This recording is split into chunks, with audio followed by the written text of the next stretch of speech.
The Gamasutra job board is the most diverse, active and established board of its kind for the video game industry. Here is just one of the many positions being advertised right now. Location: Prague, Czech Republic.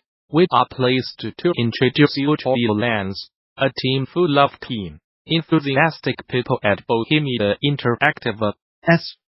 These great people are looking for a new colleague, familiar with C-Punk and Unity, who is a passionate gamer and wants to help us create new roles, requirements, welcomed skills we offer. Interested? Apply now. Whether you are just starting out, looking for something new, or just seeing what's out there, the Gamasutra job board is the place where game developers move ahead in their careers. Gamasutra's job board is the most diverse, most active, and most established board of its kind in the video game industry, serving companies of all sizes, from indie to AAA. Looking for a new job? Get started here. Are you a recruiter looking for talent? Post jobs here. Battlefield 5 developer DICE has rolled back a recent change to the game's time to kill (TTK) after the earlier alteration skewed the game's multiplayer difficulty in favor of newer players a little too much. The balance DICE is trying to strike between the two sides of the game's balance is not an easy one to achieve, and unfortunately working that out is taking a bit of public trial and error for the developer. The now removed change is raised at TTK, meaning that players across the board could take more hits before dying in the game's multiplayer showdowns, while that gave new players a bit more staying power. The change drew criticism from more experienced players over how it affected the game's meter and overall play experience.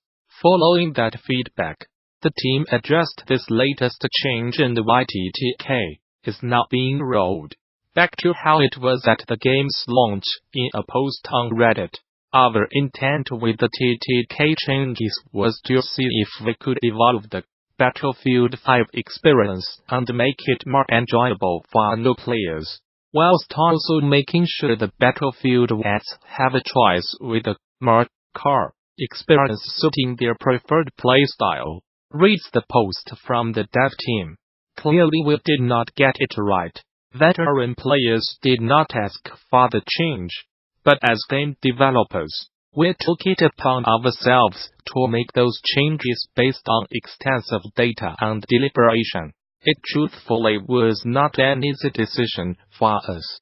We have learned a lot over the past week. We have gained clarity on the issues you have shared with us around time to death (TTD). We have identified imbalances in weapons and have recorded real-world data on how TTK changes our game and impacts our players. Continues the post. With that knowledge, we have a better idea of how to improve the game going forward, and have already begun taking steps to improve the experience for all our players, new and veteran. The Gamasutra job board is the most diverse, active and established board of its kind for the video game industry. Here is just one of the many positions being advertised right now. Location: Redmond, Washington. Description of duties. Summary of requirements. We are an equal opportunity employer of individuals with disabilities, and protected veterans, valuing diversity, celebrating strengths. Interested? Apply now. Whether you are just starting out, looking for something new, or just seeing what's out there, the Gamasutra job board is the place where game developers move ahead in their careers. Gamasutra's job board is the most diverse, most active, and most established board of its kind in the video game industry, serving companies of all sizes, from indie to AAA. Looking for a new job? Get started here. Are you a recruiter looking for talent? Post jobs here. This is a modified version of a post that first appeared on Meeple Likers. You can read more of my writing over at the Meeple Likers blog. You can some information about my research interests over at my personal homepage.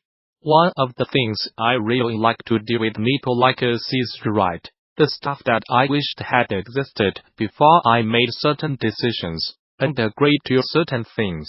It's something I do a fair amount in academia too. When I cannot find a paper that makes an argument that I want to cite, sometimes I just go ahead and write the paper. It's kind of like an adult coloring book, but a pompous self-aggrandizing. It's nice sometimes just to fill in the blanks. It's in that spirit I want to put this post in front of you. The post about Patreon that I would have valued at the time I was preparing to launch our own. I have already written some honest reflections about Patreon, particularly the anxieties and incentives behind others.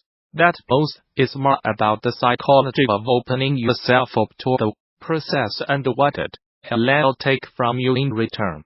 Today, I want to look at the nuts and bolts of the financials and the rise and fall of patron growth. Our third anniversary is coming up, and we have been running a Patreon campaign for about 10 months now. That's long enough to draw some conclusions, as well as show you where the money goes. As with the last Patreon post we did, I feel a little uncomfortable opening up in this way. It always feels a little like stripping in public, and trust me, nobody wants to see me do that. Nonetheless, if someone had done me the favor of flashing a little of their Patreon skin, it would have gone a long way to contextualizing what would follow for myself. Hopefully someone finds this useful. I have been primarily responsible for spearheading many projects over the years: free textbooks, multiplayer text games, and various software tools for education. I have never asked for a penny for any of them, because first and foremost they were about me. Things I wanted to do and other people were mostly just invited along for the ride. In the end, if nobody appreciated the end product, they were still fun to work on. That was how it worked with Meeple Likers. For the first 2 years, I had a question about board game accessibility. I answered it to the best of my ability, and I made the results and observations available to anyone that wanted them. Every teardown we publish is under a CC by Fire 0 license, which means, provided you attribute, you are free to do pretty much anything you like with our findings. As long as my curiosity was being sated, everything else was irrelevant. The thing is, the accessibility figures have stabilized. We have a pretty accurate snapshot of the hobby, at least the part that is most heavily emphasized in the BGG Top 500. Or rather, we have a snapshot as best we, through heuristic analysis alone, could assess the situation. Our averages and state C available on the site, as is our master list. The average recommendation for each category we cover has not changed in any significant way for about 18 months. I do not expect it to change at any point in the future. Sure, different games occasionally offer different insights, but basically my question has been answered and published accordingly. As far as my initial incentives went, the project is done. Nothing majorly different is likely to emerge with continued investigation. All that remains is corroboration of already pretty robust data. Robust, of course, within the margin of error that come from a single person doing the majority of the work. At this point, what I normally do with an investigation is put a line under it and move on to something else. The thing is, the feedback I have received from hundreds of people has been they find the site valuable. They are finding great games that they can play with the people they learned often they did not realize accessible games existed at all. They are benefiting from this build-up of annotated recommendations, not for the grades themselves, but for the discussion around each grade. They see and BS in the master list, and dig deeper, and make their own decisions. The usual Araricio and Mami and DLTO short list games, and dance in which they fancy